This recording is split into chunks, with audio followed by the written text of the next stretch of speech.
దేవతలారా రండి, మీ దీవెనలందించండి. నోచిన నోములు పండించే నా తోడును పంపించండి. కలలో ఇలలో ఏ కన్నెకి ఇలాంటి పతి రాడనిపించే వరుణ్ణే వరముగా ఇవ్వండి.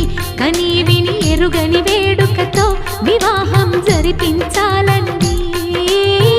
కలలో ఇలలో ఏ కన్నెకి ఇలాంటి పతి రాడనిపించే వరుణ్ణే వరముగా ఇవ్వండి. కని విని ఎరుగని వేడుకతో వివాహం జరిపించాలి.